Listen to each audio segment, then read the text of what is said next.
জামালপুরে একটি সেতুর অভাবে দুর্ভোগে ৪ উপজেলার ২ লাখেরও বেশি মানুষ। নৌকায় যাতায়াত করায় প্রায় ঘটছে দুর্ঘটনা, প্রাণ গেছে বেশ কয়েকজনের।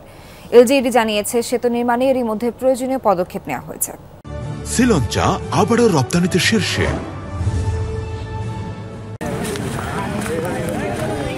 জামালপুর সদর উপজেলার ঝিনাই নদী সেতু না থাকায় খেয়া পারাপারে ভরসা দুই পারের ৪ উপজেলাবাসীর।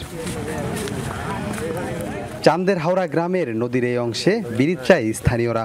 এতে জেলা সদরের সাথে সরিষাবাড়ি, মেলান্দহ ও মাদারগঞ্জ উপজেলার যোগাযোগ সহজ হবে।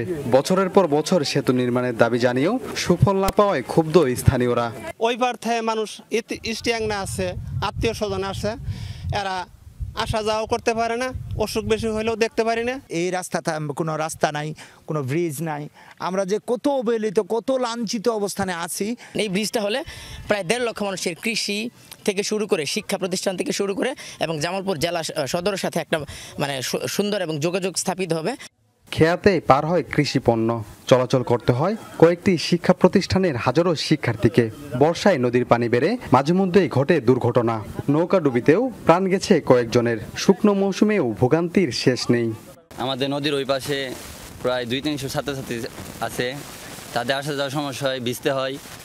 নৌকাতে আসতে অনেকেই নৌকা থেকে পড়ে যায়। গত বছরই ৩ জন লোক নৌকাতে রাতের বেলা পার হওয়ার সময় তারা 3 জনই নৌকা ডুবে মারা গেছে। ষষ্ঠ শ্রেণীতে পড়ো একজন সাকির নামে ছাত্র মারা গেছে, চান্দের হাওড়ায় থাকে সে। নির্বাচন আগে অনেক কিছুই বলে যে ব্রিজ দেবো, এটা দেবো, সেটা দেবো।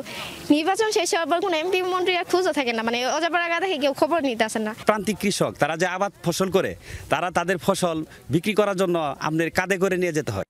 এলজিইডি কর্মকর্তা জানিয়েছেন, সেতু নির্মাণের প্রস্তাবনা পাঠানো হয়েছে। সড়ক ব্যবস্থা উন্নয়নের জন্য কাজ চলছে। রাস্তা ডেভেলপমেন্টের জন্য ইতিমধ্যে আমরা পদক্ষেপ নিয়েছি। ৫০০ মিটারের মতো আমাদের কাজ চলমান আছে এবং বাকি যে অংশটুকু আছে এটাও অতি দ্রুত আমরা আশা করি এটাও উন্নয়নের কাজ হবে। চান্দের হাওড়া গ্রাম থেকে প্রায় ২ কিলোমিটার দূরে ঘুষেরপাড়া আরংহাটি অংশে সেতু নির্মাণের কথা রয়েছে। এতে উপকার পাবে শুধু সদর ও মেলান্দহ উপজেলার বাসিন্দারা। সাগর ফরাজি, যমুনা নিউজ, জামালপুর।